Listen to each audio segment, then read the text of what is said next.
Selamat hari Selasa teman-teman, kita bersyukur kita boleh bertemu kembali di dalam PA online GKA Immanuel Malang. Hari ini kita akan bersama-sama membahas dari Kisah Rasul pasal 6 ayat 8 sampai ayat yang ke-15 yang sesungguhnya nanti akan bersambung pada pasal yang ke-7 ya. Tapi hari ini kita akan bahas dulu pasal yang ke-6 ayat 8 sampai 15 dan saya ingin memfokuskan pada seorang yang bernama Stefanus ya. Mari kita berdoa sebelum kita bersama-sama membaca dan belajar firman Tuhan. Bapa yang di surga, terima kasih kami boleh bersama-sama PA kembali hari ini. Berkatilah ya Tuhan apa yang kami renungkan supaya melalui kebenaran itu kami boleh belajar. Secara khusus kami belajar dari seorang Stefanus. Bagaimana kami boleh belajar meneladani dia, seorang pengikut Tuhan, seorang murid Tuhan yang setia. Tuhan, tuntunlah kami, dan kiranya roh-Mu yang akan menolong kami untuk berjalan seperti yang Kau kehendaki. Dalam nama Yesus Juru Selamat kami yang hidup, kami berdoa dan mohon tuntunan Tuhan. Amin. Baik, saya akan membacakan firman Tuhan ini untuk saudara sekalian.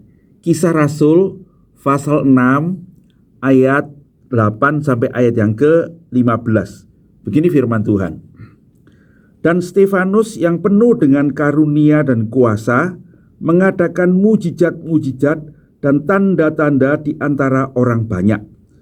Tetapi tampillah beberapa orang dari jemaat Yahudi yang disebut jemaat orang Libertini. Anggota-anggota jemaat itu adalah orang-orang dari Kirene dan dari Alexandria, bersama-sama dengan beberapa orang Yahudi dari Kilikia dan Asia. Orang-orang itu bersoal jawab dengan Stefanus. Tetapi mereka tidak sanggup melawan hikmatnya dan roh yang mendorong dia berbicara. Lalu mereka menghasut beberapa orang untuk mengatakan, kami telah mendengar dia mengucapkan kata-kata hujat terhadap Musa dan Allah. Dan dengan jalan demikian, mereka mengadakan suatu gerakan di antara orang banyak serta tua-tua dan ahli-ahli Taurat. Mereka menyergap Stefanus, menyeretnya dan bawanya ke hadapan mahkamah agama. Lalu mereka memajukan saksi-saksi palsu yang berkata, orang ini terus-menerus mengucapkan perkataan yang menghina tempat kudus ini dan hukum Taurat. Sebab kami telah mendengar dia mengatakan bahwa Yesus, orang Nazaret itu, akan merubuhkan tempat ini dan mengubah adat istiadat yang diwariskan oleh Musa kepada kita. Semua orang yang duduk dalam sidang mahkamah agama itu menatap Stefanus, lalu mereka melihat muka Stefanus sama seperti muka seorang malaikat. Berbahagia kita yang membaca firman Tuhan, menyimpan dalam hati dan melakukannya di dalam hidup kita.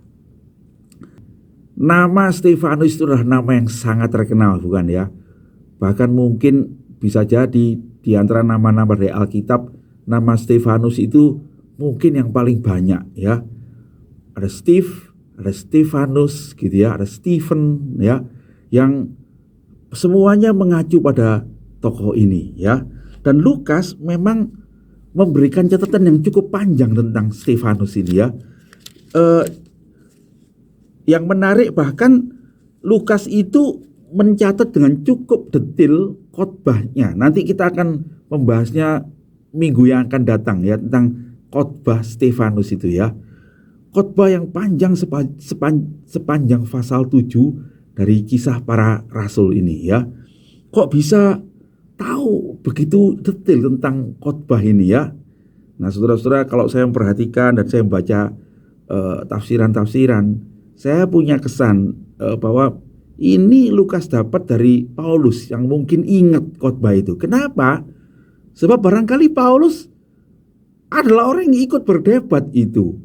Yang berdebat dengan Stefanus pada waktu itu adalah, kalau kita baca di dalam ayat 9 itu adalah orang-orang jemaat Libertini bersama dengan beberapa orang Yahudi dari Kilikia dan Asia. Nah saudara-saudara, Kilikia itu kota terpentingnya adalah Tarsus, adalah kota kelahiran Paulus ya. Dan sehingga bisa jadi nih di antara orang Libertini dan orang-orang yang bergabung bersoal jawab dengan Stefanus itu ada Paulus, orang Tarsus itu, orang Kilikia itu ya. Sehingga Paulus itu mengingat bagaimana dia mendengarkan Stefanus itu yang menceritakan tentang Yesus Kristus sebagai Mesias yang dinubuatkan sejak zaman Musa itu ya. Nah, nanti kita akan bahasnya yang akan datang. Tapi saya mau mengatakan begini ya. Lukas memberikan catatan yang panjang tentang Stefanus ini ya. Bahkan kalau kita membaca dalam bagian sebelumnya yang kita bahas minggu lalu, dia meletakkan Stefanus itu di nomor 1 di antara 7 orang yang dipilih untuk melayani meja itu ya. Stefanus ini salah seorang dari 7 orang yang melayani meja itu ya. Dan diberi penjelasan begini bukan? Lalu mereka milih Stefanus, seorang yang penuh iman dan Roh Kudus. Nah ya, nama-nama yang lain tidak ada tambahan. Hanya Stefanus diberi tambahan. Ini berarti orang ini sangat dikenal di antara para rasul, juga dikenal di antara jemaat yang mula-mula, tempat di mana Lukas itu mengumpulkan data-data untuk menulis kisah para rasul ini. Dan Lukas juga mencatat bahwa Stefanus ini adalah martir yang pertama. Kita tidak punya penjelasan lebih dalam apakah sebelumnya ada orang Kristen yang dibunuh, sehingga mungkin sekali Stefanus adalah martir yang pertama, tokoh yang pertama yang mati bagi Kristus karena iman kepada Tuhan Yesus Kristus itu ya. Nah, saudara-saudara, hari ini saya mengajak saudara-saudara untuk memperhatikan Stefanus. Apa yang ditulis oleh Lukas tentang dia ya. Paling tidak ada 6 hal yang boleh menjadi catatan kita tentang Stefanus dari catatan Lukas ya. Yang pertama, Lukas mencatat bahwa Stefanus itu adalah seorang yang penuh iman. Di dalam Kisah Rasul pasal 6 ayat 5 dikatakan begitu bukan? Seorang yang penuh iman. Nah, saudara-saudara, apa maksudnya? Apakah iman Stefanus itu berbeda dengan iman orang Kristen mula-mula? Tidak ya. Nah, Stefanus itu pasti mempunyai iman yang sama dengan orang Kristen mula-mula, percaya pada Tuhan Yesus Kristus. Sama dengan iman kita, percaya pada Tuhan Yesus Kristus. Dia juga adalah seorang Kristen.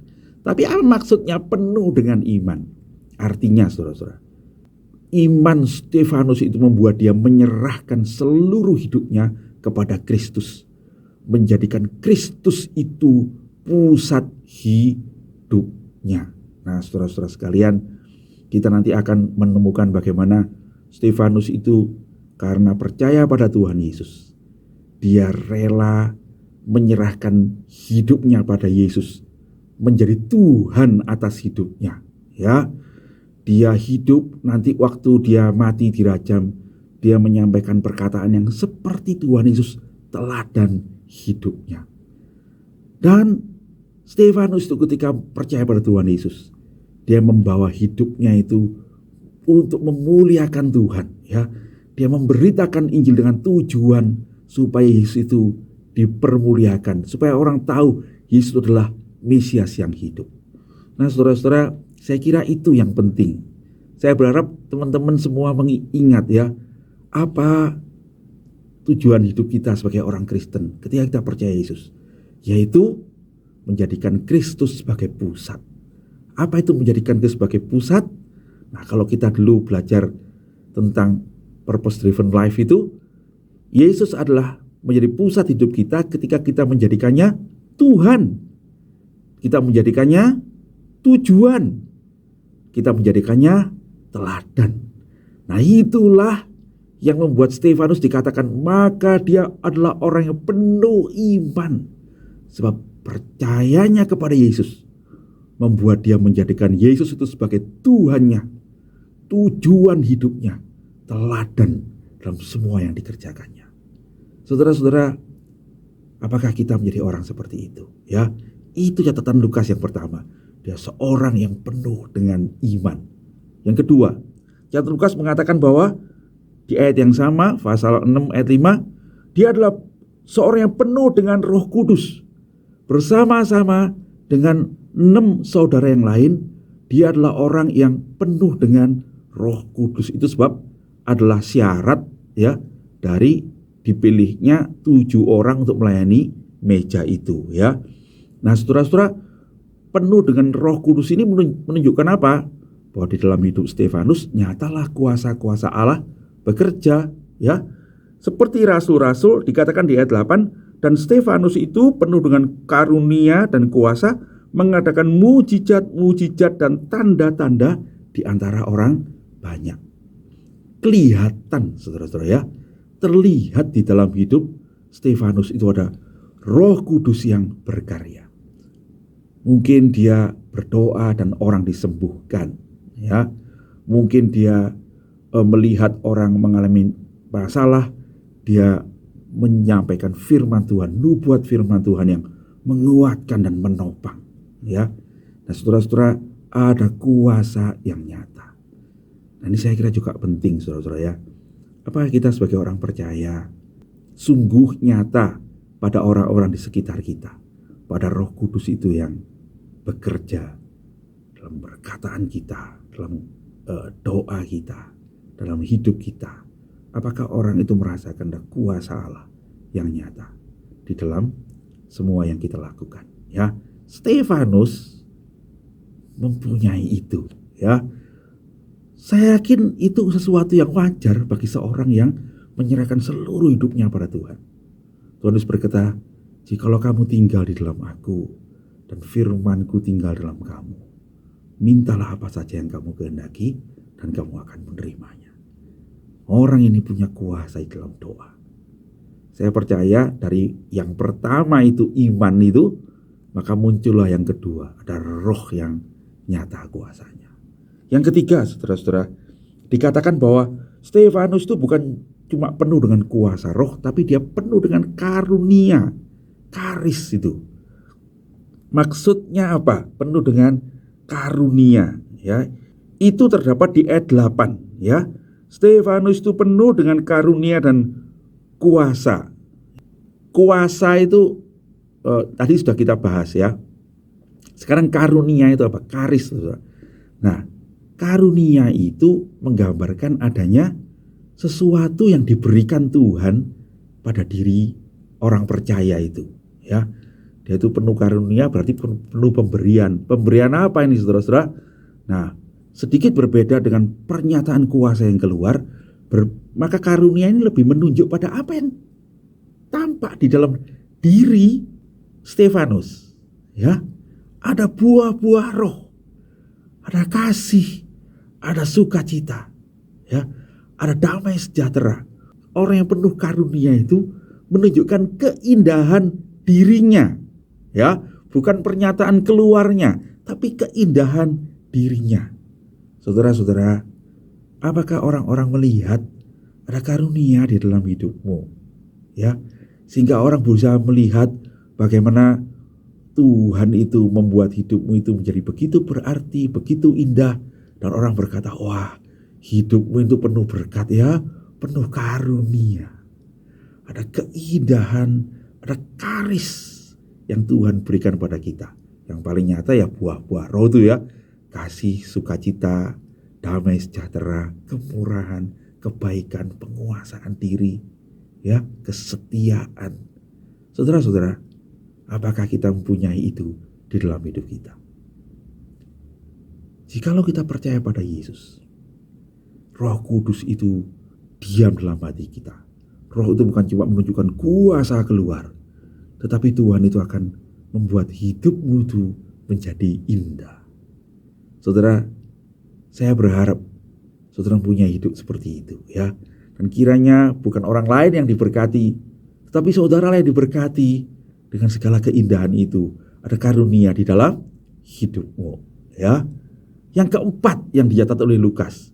Lukas itu menunjukkan adanya sebuah keberanian yang muncul dalam diri Stefanus ketika menghadapi orang-orang yang bersoal jawab tentang Yesus. Di ayat 9 dikatakan, tampillah beberapa orang dari jemaat Yahudi yang disebut jemaat Libertini, dan semuanya itu orang-orang itu bersoal jawab dengan Stefanus. Saudara-saudara, nampaknya mereka mau berdebat, begitu ya. Dan barangkali yang diajak berdebat secara umum murid-murid yang lain, gitu. Tapi Stefanus lah yang maju. Ini menarik, saudara ya. Stefanus lah yang maju dan berdebat dengan orang-orang ini, ya. Siapa orang-orang ini? Orang Libertini itu, saya membaca dari Ajit Fernando, mungkin itu satu kelompok orang Yahudi sebetulnya yang liberated, yang sudah dibebaskan, ya. Dibebaskan dari mana? Dari perbudakan. Dibebaskan dari mana? Dari penjara mungkin. Itu adalah orang-orang Yahudi. Ya, secara umum orang Romawi itu menjadi budak mereka.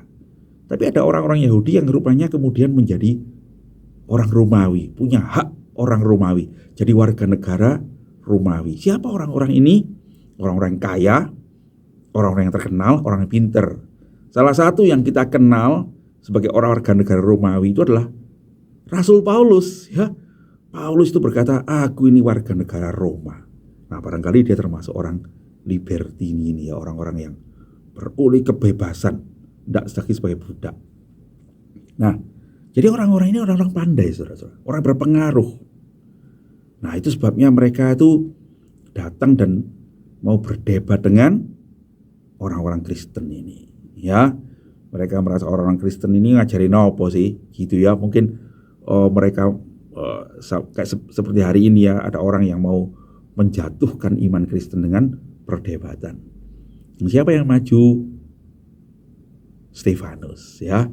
Dan kalau Stefanus itu bisa berdebat dengan mereka, saudara-saudara, Ajit Fernando itu mengatakan mungkin Stefanus itu mungkin juga adalah orang-orang yang sebelum mengenal Tuhan Yesus, ada orang-orang Helenistik ini, ya. Orang-orang yang mengenal ajaran-ajaran filsafat dan sebagainya. Sehingga Stefanus dikatakan dia itu punya hikmat, ya, punya wisdom itu. Nah, yang catatan berikutnya dari Lukas adalah Stefanus itu mempunyai hikmat dalam berbicara, ya. Orang Yahudi percaya bahwa hikmat itu dikaruniakan oleh Tuhan. Wisdom itu, si hikmat itu adalah karunia Tuhan. Siapa yang percaya pada Tuhan, yang takut akan Tuhan, maka hikmat itu akan tinggal di dalam dia. Tuhan Yesus juga berbicara hal yang sama. Orang yang percaya pada dia, yang beriman pada dia, Tuhan mengatakan, aku akan berikan hikmat, ya. Di dalam Lukas 21 ayat 15, Tuhan Yesus berkata begini, sebab aku sendiri akan berikan kepadamu kata-kata hikmat, sehingga kamu tidak dapat ditentang atau dibantah oleh lawanmu. Nah, ini dikatakan Tuhan Yesus kepada orang-orang Kristen yang kata Tuhan, suatu hari kamu akan dianiaya, kamu akan mengalami tantangan-tantangan, kamu akan diserang habis-habisan. Nah, tetapi tetapkanlah hatimu, ya, sebab aku sendiri yang akan mengaruniakan hikmat itu di dalam hatimu, sehingga kamu tidak mungkin kalah, gitu kan, ya. Kamu tidak dapat ditentang atau dibantah oleh lawanmu. Nah, saudara-saudara, itu yang terjadi pada Stefanus. Sehingga dikatakan di ayat 10 itu, mereka tidak sanggup melawan hikmatnya dan roh yang mendorong dia berbicara. Saudara-saudara, Lukas mencatat Stefanus itu mempunyai hikmat dalam perkataannya. Tetapi bukan cuma hikmat, ya. Catatan yang keenam adalah Stefanus itu mempunyai kuasa di dalam perkataannya, ya. Sehingga orang-orang itu tidak bisa mendebat dia, ya. Karena ada roh. Nah, itu, ya. Memang kuasanya itu muncul dari Roh Kudus itu. Nah, saudara-saudara, kuasa di dalam perkataan itu bukan cuma sekedar kita bisa menceritakan pengetahuan, saudara-saudara, tetapi apakah kuasa itu kemudian membawa perubahan? Saudara-saudara, kita berdoa, mohon Tuhan berkati, ya, hamba-hamba Tuhan yang memberitakan firman Tuhan, supaya firman itu dipenuhi dengan kuasa, bukan cuma memberitahukan kebenaran-kebenaran yang mengisi pengetahuan kita, yang memuaskan pengetahuan kita, pikiran kita. Tapi ada kuasa yang mengubah hati, yang bawa orang-orang percaya kepada Yesus Kristus. Ya, rupanya Stefanus itu membuat banyak orang percaya pada Tuhan, dan itu yang membuat orang-orang ahli Taurat, orang Farisi itu tidak senang kepada mereka. Nah, saudara-saudara sekalian, Stefanus penuh dengan kekuatan kuasa Roh Kudus. Tapi kalau kita melihat apa yang terjadi berikutnya, saudara-saudara, justru ketika kuasa Tuhan dinyatakan itu, manusia menolaknya. Itu benarlah seperti yang dicatat oleh Yohanes ya. Tuhan datang pada milik kepunyaannya, tapi orang-orang kepunyaannya itu menolaknya. Tuhan menyatakan kebenarannya, tetapi orang-orang itu menolaknya. Ya, dikatakan orang-orang itu ketika tidak lagi sanggup melawan hikmat dan kuasa dari perkataan-perkataan yang dinyatakan oleh Stefanus, mereka itu kemudian mulai menghasut. Mereka kemudian tidak lagi berbicara tentang apa yang benar, apa yang salah, tetapi mereka kemudian mulai membangkitkan kebencian, membangkitkan ketidaksukaan kepada Stefanus. Caranya bagaimana? Dengan mengatakan bahwa Stefanus itu menghujat Allah dan menghujat Musa. Nah, saudara-saudara, nanti kita akan lihat ya apa yang dikhotbahkan Stefanus, yang sesungguhnya memuliakan Allah dan menceritakan hidup Musa sebetulnya ya. Nah, saudara-saudara, tapi inilah yang dipakai oleh mereka untuk pertama-tama menyerang Stefanus. Hujatannya itu dalam bentuk apa, saudara? Kalau kita nanti membaca di dalam bagian di bawahnya itu, ini yang dikatakan, kami mendengar bahwa Yesus orang Nazaret itu akan merobohkan tempat ini. Tempat ini itu apa? Bait Allah. Nah, itu dia sebabnya dikatakan dia itu menghujat Allah. Karena mereka menekankan perkataan Tuhan Yesus. Ya, kita ingat ya, Tuhan Yesus pernah berkata, robohkanlah bait Allah ini. Ya, dan akan bangunnya dalam 3 hari. Atau, dan kamu akan melihat, tidak satu batu pun akan terletak di antara yang lain. Itu nubuat Tuhan Yesus dan akan terjadi, betul, akan terjadi. Ya, tetapi itu dipakai untuk membangkitkan kebencian. Dia ini menghujat Allah karena dia mengatakan bait Allah akan roboh. Gitu ya. Yang kedua, dikatakan dia itu melawan Musa, menghujat Musa. Kenapa? Sebab dia berkata, ia akan mengubah adat istiadat yang diwariskan oleh Musa kepada kita. Nah, saudara-saudara, kita tidak tahu persis yang mana, tetapi yang jelas itu yang dituduhkan ya. Nah, apa yang terjadi, saudara-saudara? Orang-orang itu kemudian menyeret Stefanus, menangkap Stefanus, dikatakan di ayat 12 itu, kemudian membawa mereka ke Sanhedrin, ya, ke mahkamah agama, dan mereka mulai mengadakan pengadilan di bait Allah itu, ya, itu sebenarnya dikatakan mereka bilang mau merobohkan tempat ini, sebab mereka itu lagi ngomong di bait Allah itu. Nah, saudara-saudara, ini memberitahukan kepada kita ya, seringkali ketika kita menyatakan kebenaran, kita akan menghadapi tantangan. Dan bisa jadi tantangan itu bukan dari luar, tapi dari dalam. Ya, tapi biarlah kita seperti Stefanus. Ya, kita tidak melawan kekerasan dengan kekerasan, kita tidak melawan hasutan dengan hasutan, tetapi mari kita melihat apa yang dicatat oleh Lukas tentang Stefanus ini. Dikatakan ketika semua orang yang duduk dalam sidang mahkamah agama itu menatap dia, mereka melihat muka Stefanus itu seperti muka seorang malaikat. Apa yang dimaksud di sini, saudara-saudara?